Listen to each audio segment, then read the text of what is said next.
જો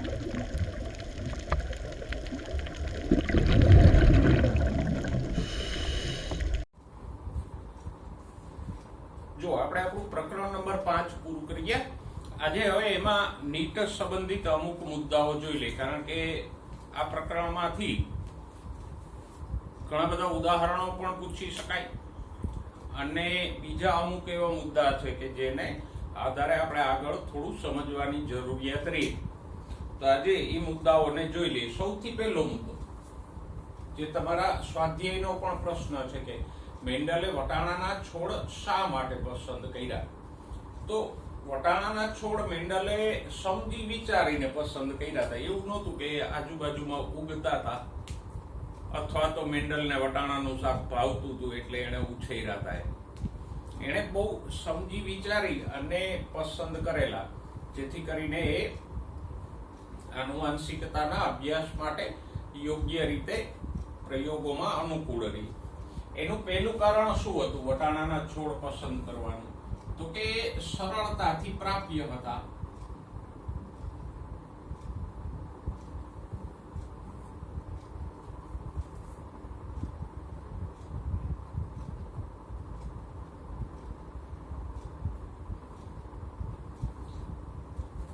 કારણ કે પાયસમ સટાઇવમ જે વટાણાની વેરે ની પ્રજાતિ મેન્ડલે લીધી એ યુરોપિયન દેશોમાં ઘણી બધી જગ્યાએ બગીચામાં પણ પુષ્પો માટે ઉછેરવામાં આવે, એટલે એ સરળતાથી પ્રાપ્ય હતા. પછી તો કે એનો ઉછેર સરળ હતો.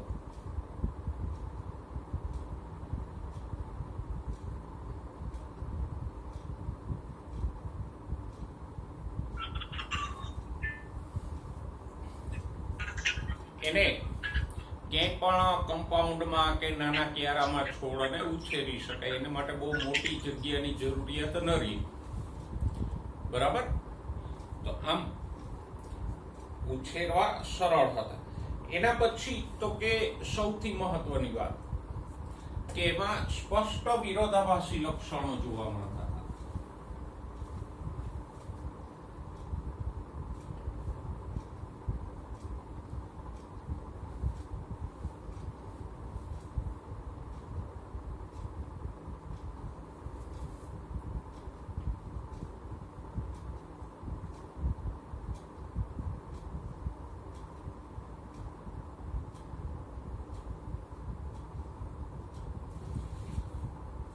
અને એની ચર્ચા આપણે આગળ પણ કરીએ.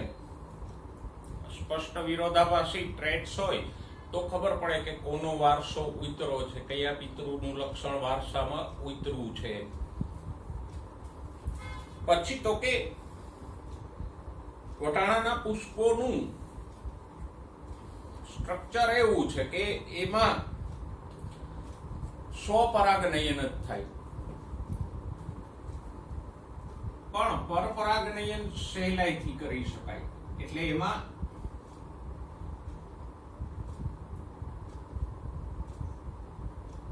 નિયંત્રિત પરાગનયન સહેલું છે.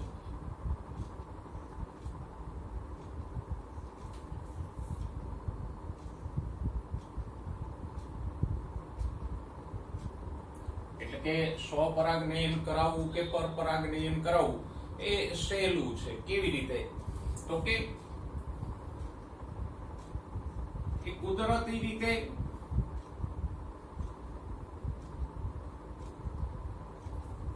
સ્વપરાગનયન દર્શાવે.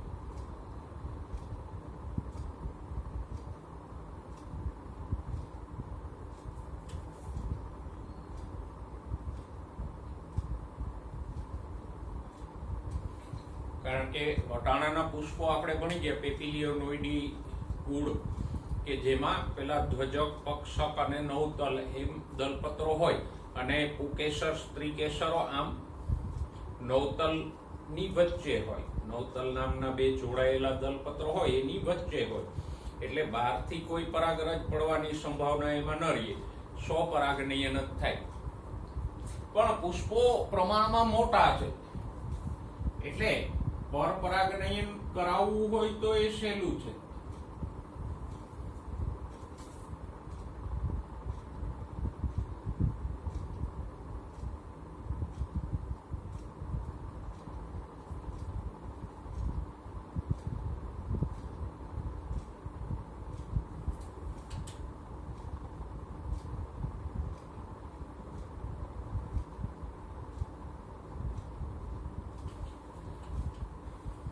એમાં ઇમેસ્ક્યુલેશન કરવું, બેગિંગ કરવું એ પ્રક્રિયાઓ સહેલી છે. એટલે બહુ નાના પુષ્પો હોય તો એમાં ઇમેસ્ક્યુલેશન કરવામાં અને બેગિંગ કરવામાં મુશ્કેલી થાય, ત્યારે અહીંયા એવું નહોતું.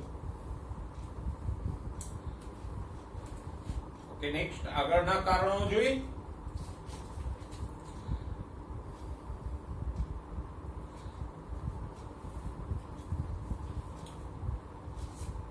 એનું જીવન ચક્ર ટૂંકું છે.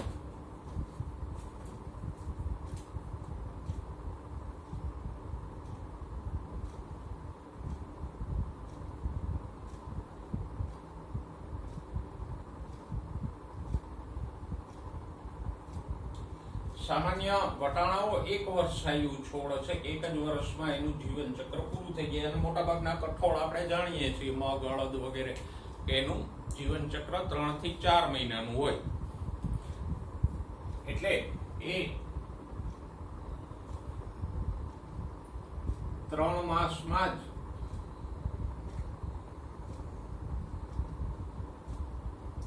બીજ આપી દે, જેથી કરીને 1 વર્ષમાં લગભગ 4 પેઢી સુધીનો અભ્યાસ થઈ શકે.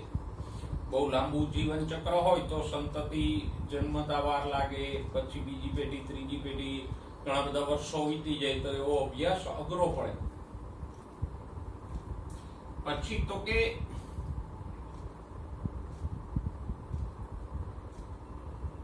ઘણા બીજ આપે છે.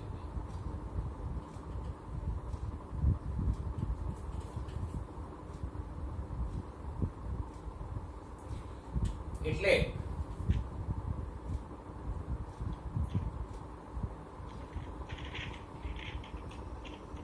પરિણામમાં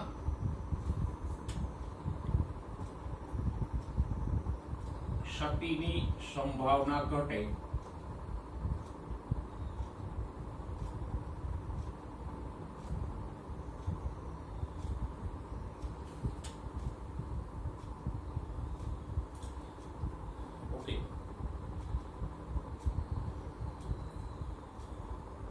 કેવી રીતે ઘટે? તો કે જો મેન્ડલે જે પ્રયોગ કર્યો હતો ઊંચાઈ વાળા છોડનો, એમાં એને 1064 બીજ મળ્યા હતા. એમાંથી 787 ઊંચા હતા અને 277 નીચા હતા. તો આ 3:1 નું પ્રમાણ થયું. પણ સપોઝ કે 10 જ બીજ મળ્યા હોય તો એવું થાય કે 787 એટલે કે 8 ઊંચા અને 2 નીચા. તો જો પરિણામ બદલાઈ ગયું કે નહીં? અહીંયા 75-25 3:1 નો રેશિયો હતા, અહીંયા 80-2 નો થઈ ગયો. અથવા તો 10 બીજ છે એ ઊંચા પણ હોઈ શકત, અથવા તો 5 ઊંચા 5 નીચા પણ હોઈ શકત. તો પરિણામો વધારે એમ ક્ષતિની સંભાવના ઓછી રહે.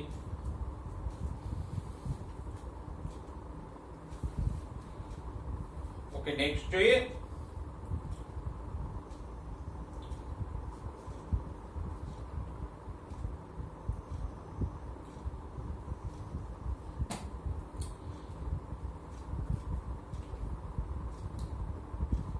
એમાં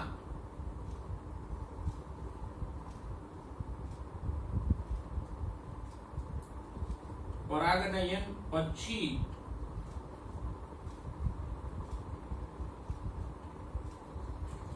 કોઈ વિશેષ કાળજી લેવી પડતી નથી. એટલે કે બીજ એની મેળે જ વિકાસ પામે છે, પછી કોઈ વધારાની કાળજી લેવી પડતી નથી. અને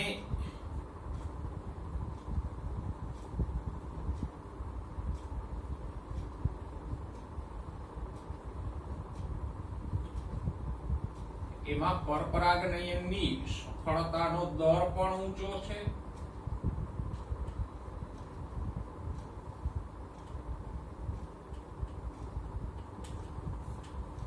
આ પણ એક મહત્વની વાત છે. ઘણી વનસ્પતિઓમાં આપણે 100 પુષ્પોમાં પરપરાગનયન કરાવીએ તો 100 માંથી માંડ 5-10% એ સફળ થાય ને બીજ બને. પણ વટાણામાં પરપરાગનયનની સફળતાનો દર ઊંચો છે, એટલે ઓછા પુષ્પોમાં પરપરાગનયન પ્રેરીએ તોય ઘણા બધા બીજ મળી રહે. અને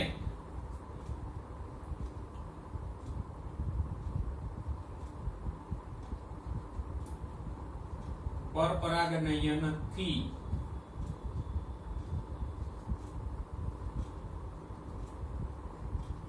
ઉત્પન્ન થતી સંતતિ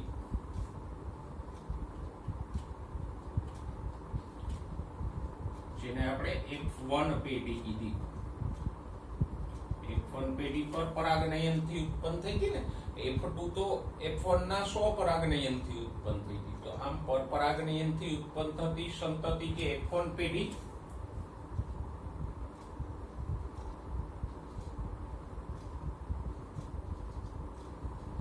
ફળદ્રુપ છે.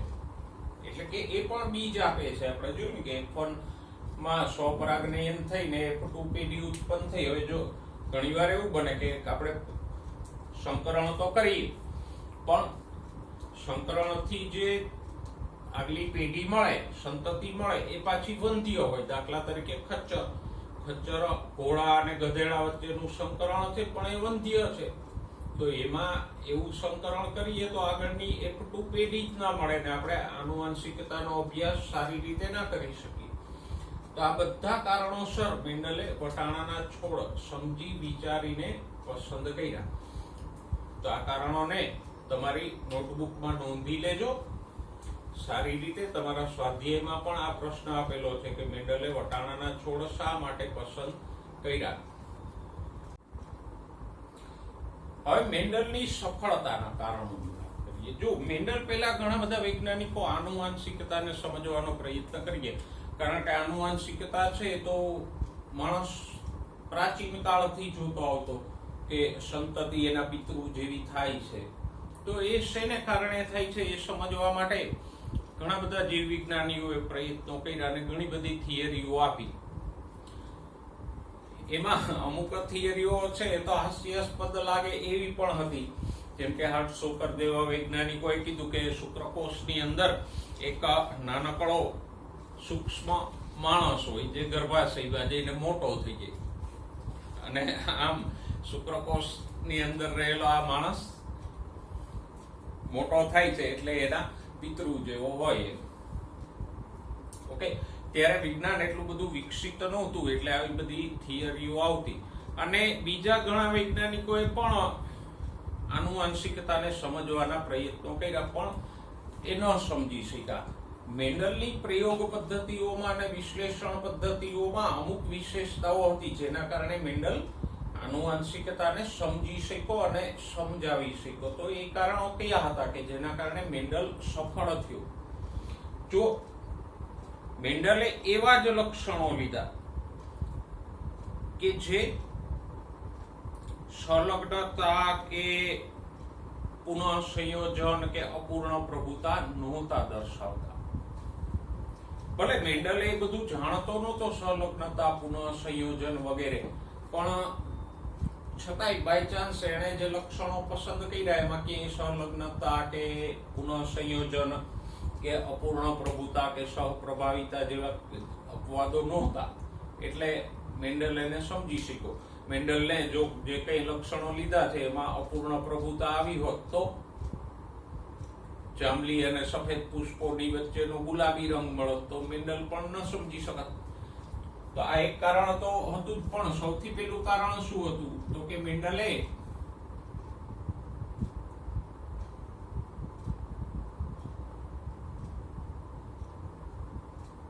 એક પ્રયોગમાં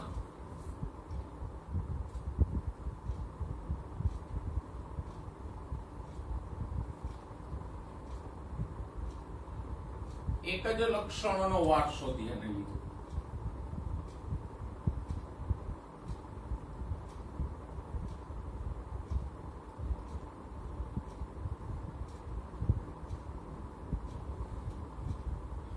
એની ચર્ચા તો આપણે કરી ગયા કે એક સંકરણના પ્રયોગોથી મેન્ડલે શરૂઆત કરી. તો એણે એક પ્રયોગમાં એક જ લક્ષણનો વારસો ધ્યાનમાં લીધો એટલે એ સમજી શક્યો. બાકીના વૈજ્ઞાનિકો જેટલા હોય એટલા બધા લક્ષણો ધ્યાને લેતા. એટલે થાય એવું કે એક છોડ ઊંચો થાય એમાં જાંબલી પુષ્પો આવે, બીજો છોડ ઊંચો થાય એમાં સફેદ પુષ્પો આવે. ઊંચા છોડમાં પીળા બીજ આવતા હોય તો બીજા ઊંચા છોડમાં લીલા બીજ આવતા હોય, એમ બધું મિક્સઅપ થઈ જાય. પણ મેન્ડલે એક જ લક્ષણોનો વારસો ધ્યાનમાં લીધો એટલે મેન્ડલ સરળતાથી સમજી શક્યો. પછી બીજું જે તારણ આપણે પુસ્તકમાં ભણી ગયા એને પહેલા લઈએ તો કે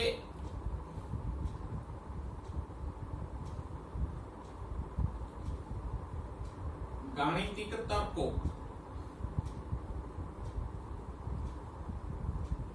અને આંકડાકીય પૃથ્થકરણ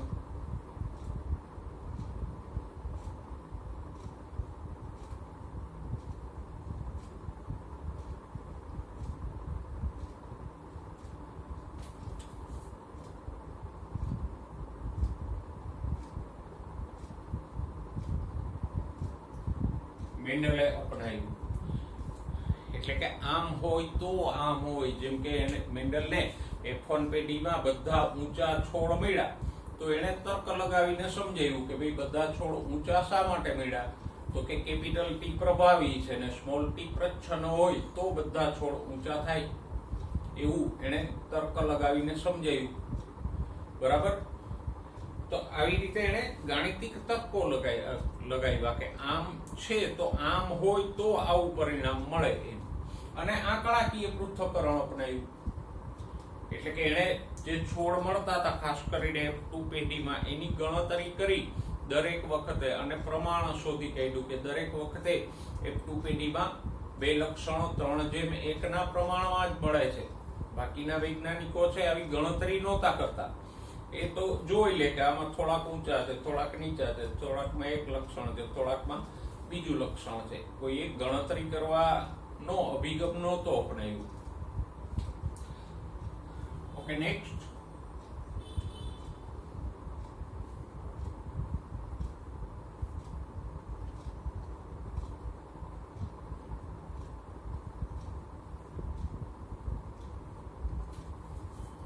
મેન્ડલે જે ધ્યાને લક્ષણો લીધા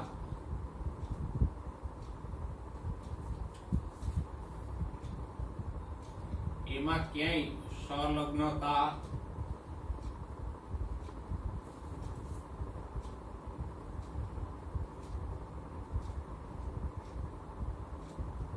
પુનઃ સંયોજન,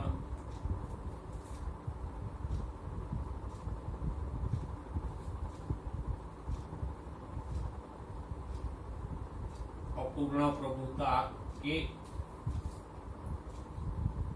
સહપ્રભાવિતા નહોતા.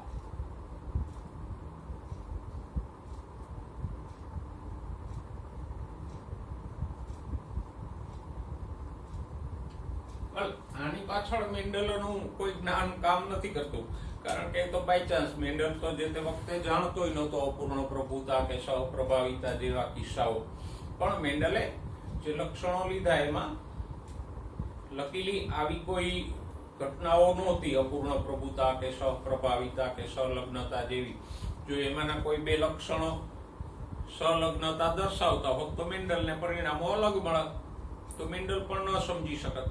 એટલે આ એક કારણ પણ છે મહત્વનું.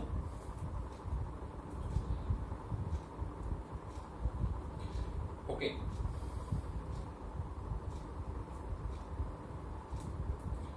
પછી તો કે મેન્ડલે જે લક્ષણો ધ્યાને લીધા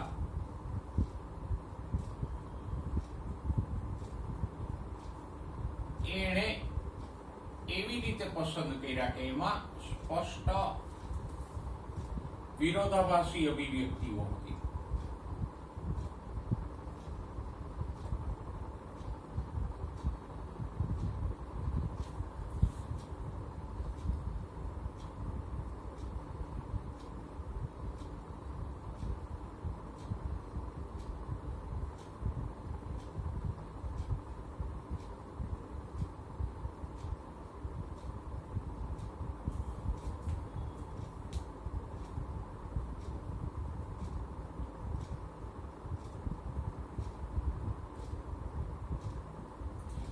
એટલે સમજી શકો કે કોનો વારસો ઉતરે છે. ઊંચો છોડ, નીચો છોડ સ્પષ્ટ હતા, દેખીને જ સમજી શકાય કે આ ઊંચો છે કે નીચો છે. તો એ સારી રીતે સમજી શકો અને સમજાવી શકો.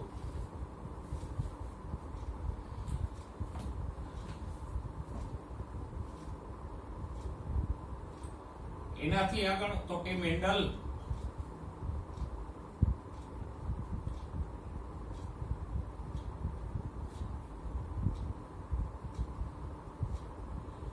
ત્રણ થી ચાર પેઢી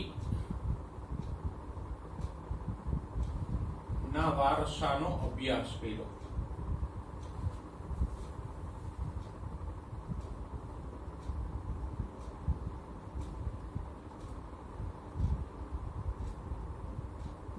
ભલે આપણે ત્રણ જ પેઢી ધ્યાને લીધી, પિતૃ પેઢી F1 અને F2, પણ મેન્ડલે આગળ F2 માંથી F3 F4 સુધી પ્રયોગો કરી જોયા કે એમાં પણ પ્રમાણ એટલું જ રહે છે કે કઈ બદલાય છે.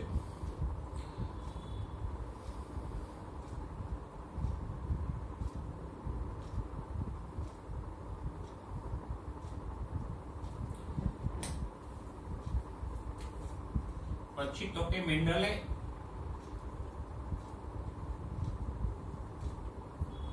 વટાણામાં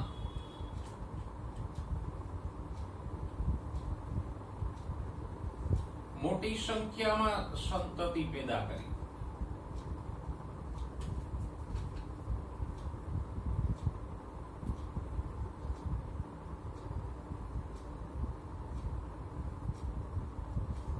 જેને કારણે પરિણામમાં ત્રુટિ આવવાની શક્યતાઓ ઘટી ગઈ.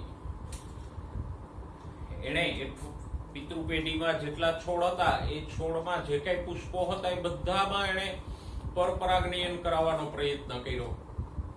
જો 1, 2 કે 5 પુષ્પોમાં પરપરાગનયન કરીને બાકીના કાપી નાખ્યા હોત તો મહેનત બચત, પણ કદાચ પરિણામ આટલું સચોટ ના મળત. પણ એટલે એને પિતૃ પેઢીમાં જે કઈ પુષ્પો આવ્યા એ બધામાં પરપરાગનયન કરાયું.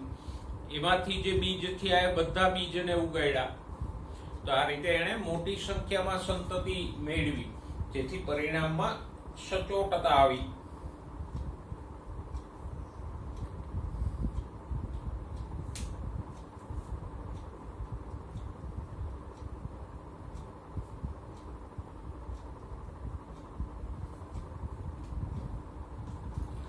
એણે બધા લક્ષણો માટે પ્રયોગો કર્યા. જે 7 લક્ષણો મેન્ડલે લીધા હતા એ 7 માટે એણે પ્રયોગો કર્યા. એવું નહીં કે એક જ ઊંચાઈ વાળો પ્રયોગ કર્યો અને પછી બાકીનામાં એ જ પ્રમાણે ધારી લીધું એમ.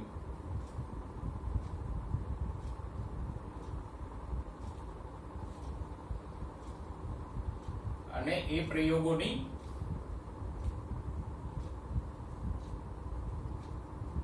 નોંધ પણ રાખી,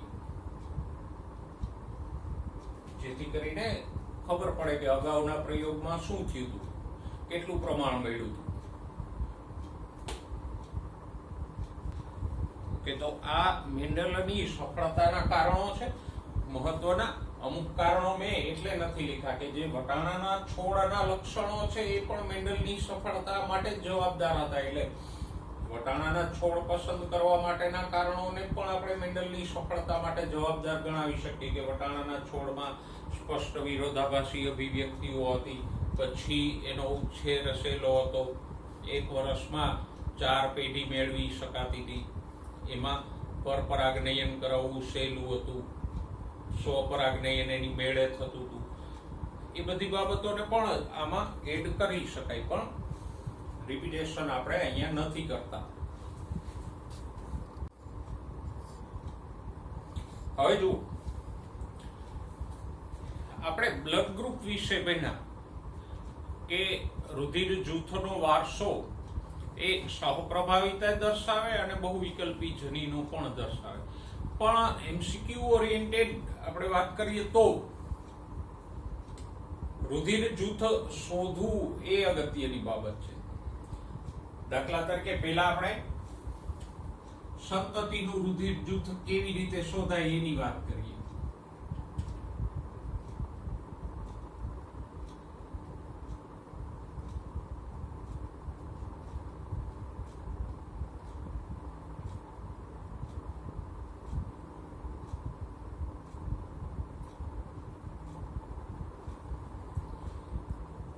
જેમ કે એક એક્સરસાઇઝ હું અહીંયા લખું કે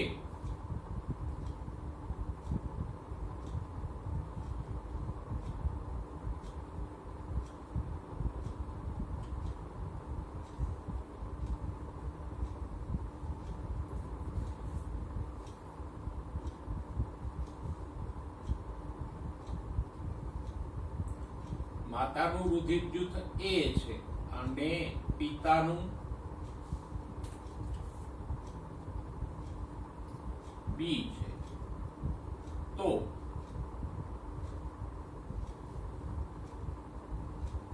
તેમની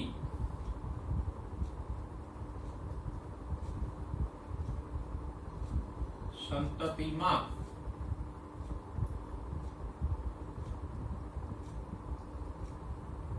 સંભવિત રુધિર જૂથ ક્યાં હોઈ શકે?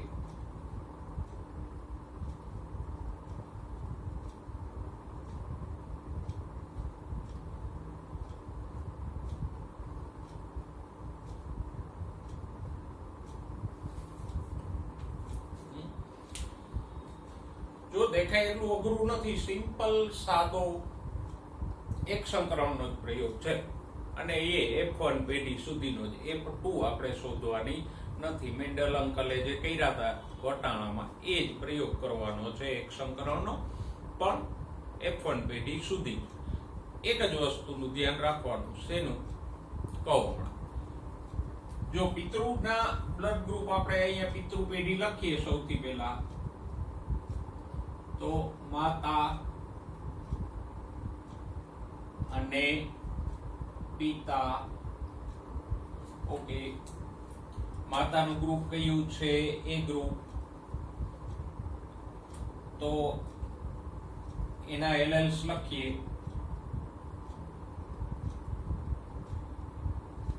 IA small I. પિતાનું B છે તો IB સ્મોલ I. આના જન્યુઓ લખીએ આપણે.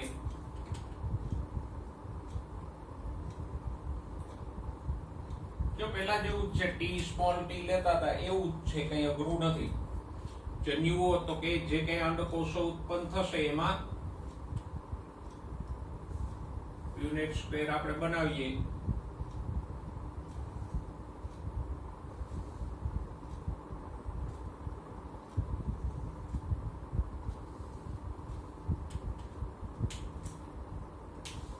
તો 50% અંડકોષોમાં IA જનીન હશે, 50%માં સ્મોલ I હશે. એવી જ રીતે અહીંયા 50% શુક્રકોષોમાં IB જનીન હશે અને અહીંયા 50% શુક્રકોષોમાં સ્મોલ I હશે.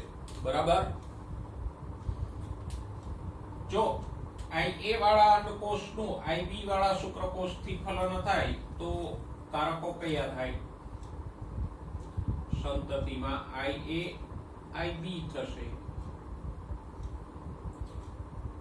સ્મોલ I વાળા શુક્રકોષનું અંડકોષનું IB વાળા શુક્રકોષથી ફલન થાય તો સંતતિમાં કારકો કયા આવશે? IB small I. IA વાળા અંડકોષનું સ્મોલ I વાળા શુક્રકોષથી ફલન થાય તો સિમ્પલ જે આપણે યુનિટ સ્ક્વેર કરતા હતા એ જ છે. અને આ બે વચ્ચે ફલન થાય તો આ થઈ F1 પેઢી. એના જનીન પ્રકારો આપણે લખ્યા, સ્વરૂપ પ્રકારો લખીએ. IA છે તો AB ગ્રુપ થશે. IB સ્મોલ I છે એટલે B ગ્રુપ થશે. IA સ્મોલ I છે તો A ગ્રુપ થશે અને સ્મોલ I છે તો O ગ્રુપ થશે. તો અહીંયા સંતતિમાં ચાર પૈકીનું કોઈ પણ ગ્રુપ સંભવી શકે. આ દંપતીના બાળકોમાં ચારમાંથી કોઈ પણ ગ્રુપ હોઈ શકે. A group, B group, AB group અને O ગ્રુપ, અને ચારેયની સંભાવના સરખી જ છે, 25-25%. તો આમ સરળ એક સંકરણથી તમે શોધી શકો. હા, મેં કીધું હતું કે એક વાત ધ્યાનમાં રાખવાની. શું વાત ધ્યાનમાં રાખવાની? તો કે અહીંયા માતા પિતાના જે કઈ કારકો તમે લખો છો એ હંમેશા કેવા હોવા જોઈએ?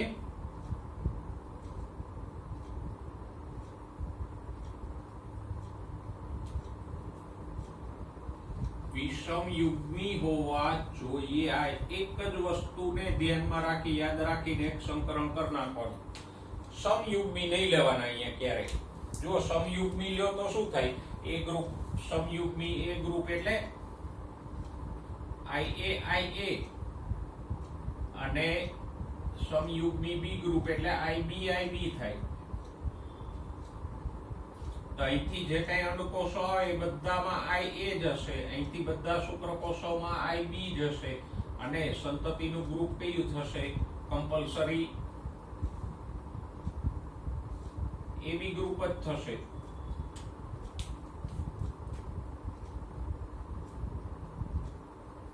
તો વિષમયુગ્મી લ્યો તો બાકીની ત્રણ શક્યતા A, B ને O વાળી શક્યતાઓ મળે જ નહીં, તમારો જવાબ ખોટો પડે. સંભવિત તો ચારેય શકે ને, એવું આપણને ક્યાં કીધું છે કે આ સમયુગ્મી છે? માતાનું A હોય ને પિતાનું B હોય તો સૌથી વધારે શક્યતાઓ આપણને આ મળી રહે ચારેય જૂથની. આ તો ક્યારે મળે? એવું કીધું હોય કે સમયુગ્મી છે માતા અને પિતા બંને, તો પણ આપણને જ્યારે બધી સંભાવના શોધવાનું કે ત્યારે ખાસ શું રાખવાનું ધ્યાનમાં? માતા અને પિતા બંનેના કારકો કેવા લેવાના? વિષમયુગ્મી જ લેવાના. સમયુગ્મી લેવાની ભૂલ નહીં કરવાની. તો ફક્ત અમુક જ સંભાવનાઓ મળે અને આપણો જવાબ ખોટો પડે. તો આ રીતે સરળતાથી એક સંકરણથી તમે શોધી શકો. ઓકે, નેક્સ્ટ એક્ઝામ્પલ જોઈએ. ચાલો એકાદું વધારાનું જોઈએ. જો માતાનું રુધિર જૂથ B છે અને પિતાનું પણ B છે, ચલો તો શું થાય? આપણે સામાન્ય એવું માન લઈએ કે માતા પિતા બેયનું B છે તો સંતતિનું B જ થાય, નહીં થાય.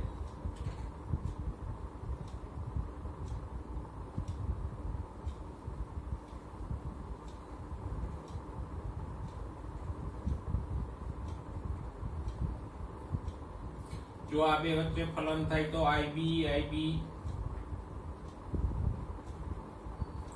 આ બે વચ્ચે ફલન થાય તો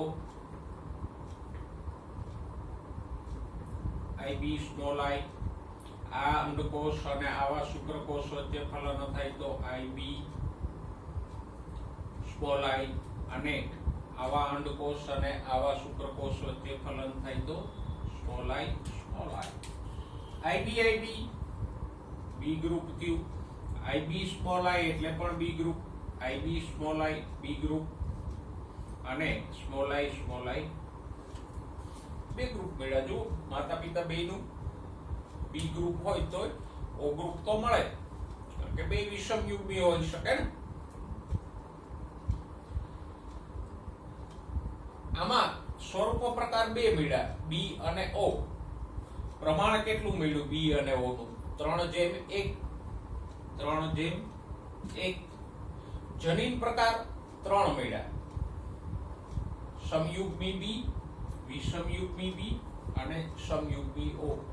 જનીન પ્રકારો 3 છે. 1:2:3 ના પ્રકારમાં. એ તો આપણે મેન્ડલની F2 પેઢીમાં લખતા હતા એ જ છે. ઓકે, હવે જો ક્યારેક ટ્વિસ્ટ આપે તો શું થાય? કે માતાનું રુધિર જૂથ આમ કરી નાખે કે સમયુગ્મી B છે,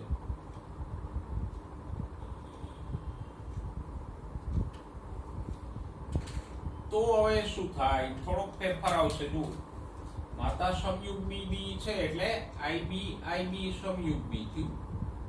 તો અહીંયા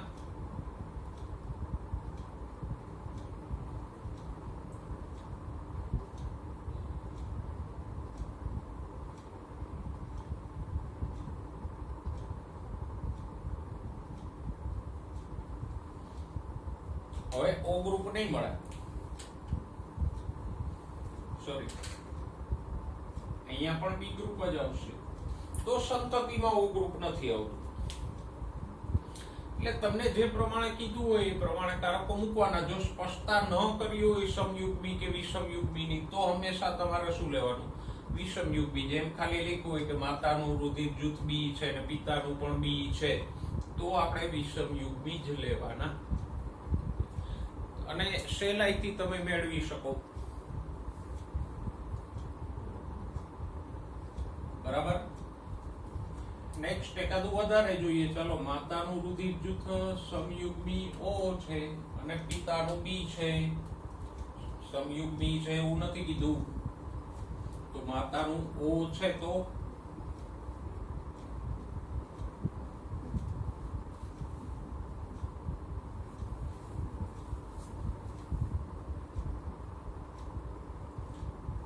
તો સમયુગ્મી જોઈએ. વિષમયુગ્મી હોવાના કોઈ ચાન્સીસ છે જ નહીં. એ શબ્દો તો તમને ગૂંચવવા માટે મૂક્યો હોય. તો બધા જ અંડકોષોમાં સ્મોલ આઈ આવશે. જો આ બે વચ્ચે ફલન થાય તો IB સ્મોલ આઈ, આ બે વચ્ચે ફલન થાય તો સ્મોલ આઈ સ્મોલ આઈ, આ બે વચ્ચે ફલન થાય તો અહીંયા IB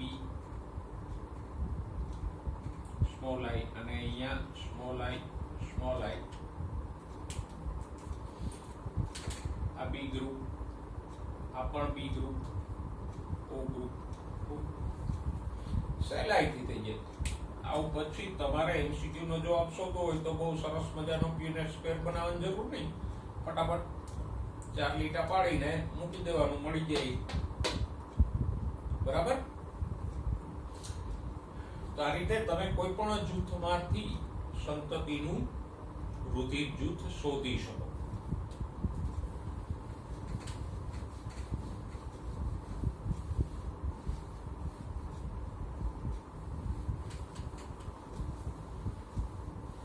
ઓકે.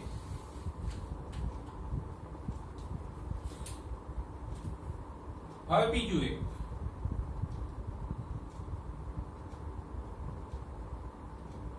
પિતાનું રુધિર જૂથ શોધો એવું પૂછી શકે, અથવા માતાનું પૂછી શકે.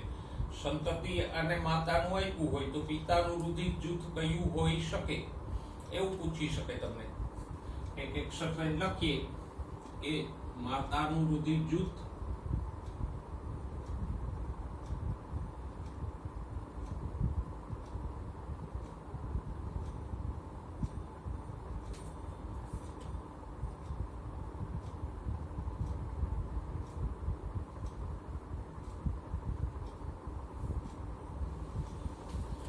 અને બાળકનું રુધિર જૂથ B છે, તો પિતાનું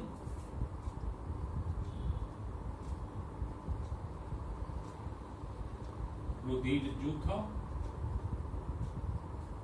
Q હોઈ શકે.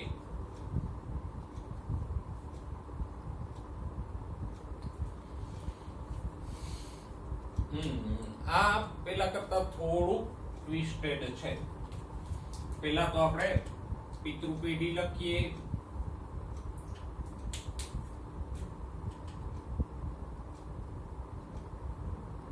માતા, પિતા અને આ F1 પેઢી એટલે સંતતિ.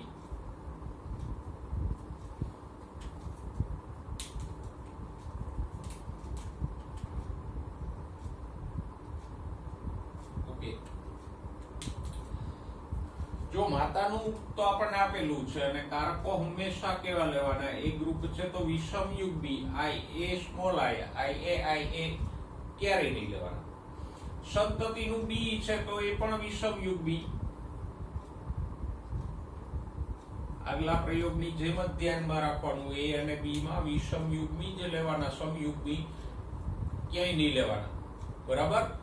એટલું એક જ વાતનું ધ્યાન રાખો. ઓકે. હવે અહીંયા આપણે બધી સંભાવનાઓ લખીએ. A ગ્રુપ B ગ્રુપ આપણે સમયુગ્મી લખશું, સોરી વિષમયુગ્મી લખશું. ચાલો, IA small I, IB small I, IA IB અને સ્મોલ I સ્મોલ I. પિતા માટે આપણે ચારેય સંભાવના લખી કે A group, B group, AB group અને O ગ્રુપ. કોઈ પણ હોઈ શકે ને,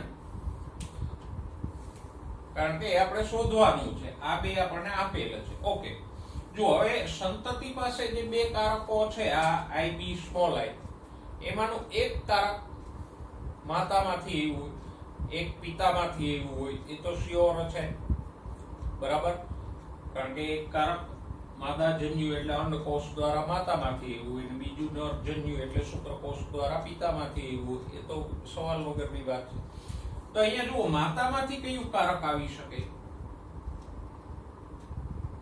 સ્મોલ આઈ, કારણ કે આઈબી તો માતામાં છે જ નહીં, તો માતામાંથી કમ્પલસરી સ્મોલ આઈ જ આવ્યું હોય, આઈબી તો આવે જ નહીં. જો આને સમજો, તર્ક લગાવવાની વાત છે કે માતામાંથી કયું કારક આવ્યું હોય? સ્મોલ આઈ જ આવ્યું હોય. પિતામાં આઈબી ક્યારેય માતામાંથી ન આવી શકે, કારણ કે છે જ નહીં, તો આવે ક્યાંથી વારસામાં? તો પિતામાંથી કયું આવ્યું હોય? આઈબી. તો કયા કયા જૂથમાંથી આઈબી આવી શકે? જો આમાંથી અને આમાંથી, એટલે પિતા બી ગ્રુપ વાળો હોઈ શકે અથવા એ બી ગ્રુપ વાળો હોઈ શકે. ઓ કે એ ગ્રુપ વાળો ક્યારેય ના હોઈ શકે ને. સમજાઈ ગયું? તો આ રીતે તમારે પહેલા તો માતા અને સંતતિના રુધિર જૂથ લખવાના, એ પણ વિષમ યુગ્મી લખવાના. અહીંયા પણ ચારેય ગ્રુપ લખવાના, પણ એ અને બી વિષમ યુગ્મી લખવાના. અને પછી એ તપાસવાનું કે બેમાંથી કયું કારક માતામાંથી આવ્યું હોય અને કયું પિતામાંથી આવ્યું. ઓકે, અહીંયા આઈબી પિતામાંથી આવ્યું છે, તો કયા કયા ગ્રુપ વાળો પિતા હોય તો આઈબી આવે. ઓકે, બી ગ્રુપ અને એ બી ગ્રુપ વાળો હોય તો આઈબી વારસામાં આવે. સિમ્પલ.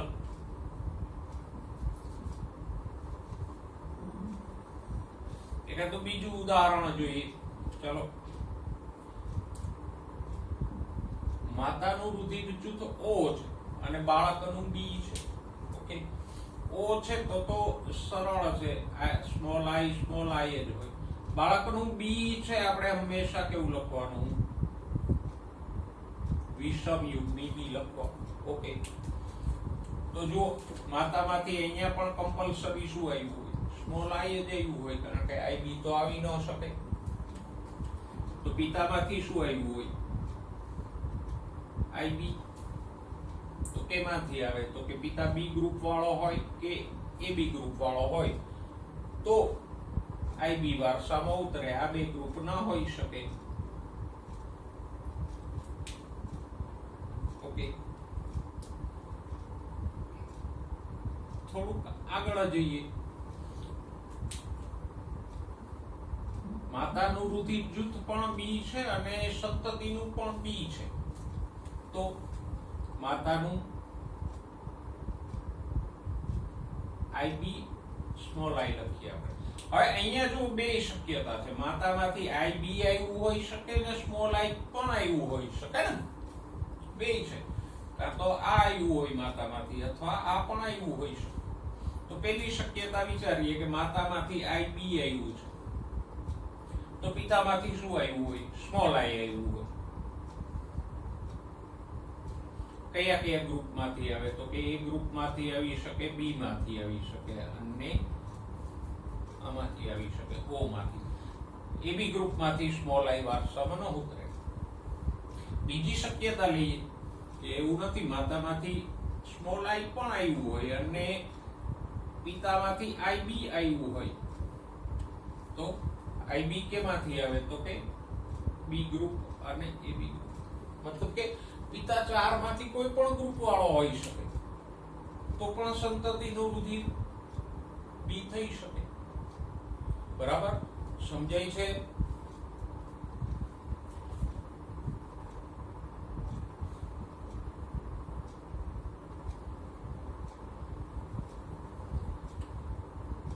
તમારે અહીંયા બે વસ્તુ ધ્યાનમાં રાખવાની. એક તો જે કઈ ગ્રુપ લખો એ બધા વિષમ યુગ્મી લખવાના, અને બીજું એ વિચારવાનું સંતતિમાં જે કારક આવ્યું છે તો એમાંથી માતામાંથી કયું આવ્યું હોય અને પિતામાંથી કયું આવ્યું હોય. ક્યારેક બે માંથી કોઈ પણ માતા પિતામાંથી આવ્યું હોય. હમણાં આપણે આ ગણ્યું એમ. ઓકે, આગળ જોઈએ.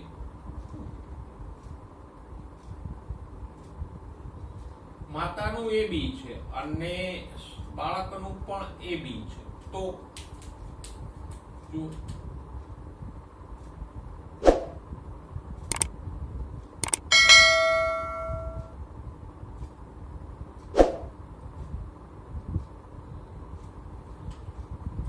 અહીંયા અહીંયા પણ બે શક્યતાઓ છે. જુઓ, માતામાંથી IA પણ આવ્યું હોય અને IB પણ આવ્યું હોઈ શકે.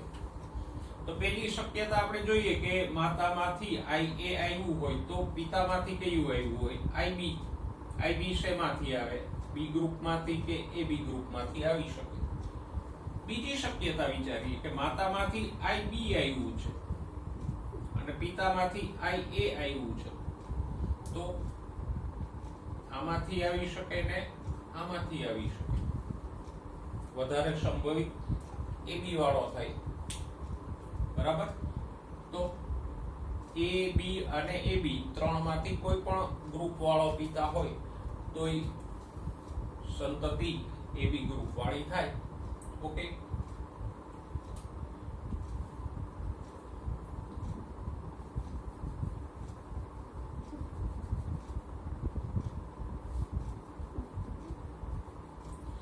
તમે પ્રયત્ન કરી જુઓ કે માતાનું રુધિર જૂથ O છે અને બાળકનું A છે. આ પ્રમાણે તમે તમારી નોટબુકમાં ગણજો, પ્રયત્ન કરજો. બરાબર? ઘણા બધા સંભવિત રુધિર જૂથો તમે તમારી રીતે લઈ શકો, માતાનું ને બાળકનું અને પિતાનું. પછી માતાનું પણ A છે અને બાળકનું પણ A છે, લઈ શકો. પછી ત્રીજામાં તો કે માતાનું A છે, બાળકનું AB છે, લઈ શકો. બરાબર? આ રીતે ત્રણેક એક્સરસાઇઝ મેં જે તમને કીધી એક ગ્રુપ લઈ અને કરજો. એક જોઈએ, જુઓ કે માતાનું રુધિર જૂથ AB છે અને બાળકનું O છે, તો શું થાય? માતાનું રુધિર જૂથ AB છે અને બાળકનું O છે, તો પિતાનું રુધિર જૂથ કયું હોઈ શકે? જો માતા IB વાળી છે અને બાળકનું રુધિર જૂથ i છે, O, તો કે આવો વારસો સંભવે જ નહીં. Right, very good.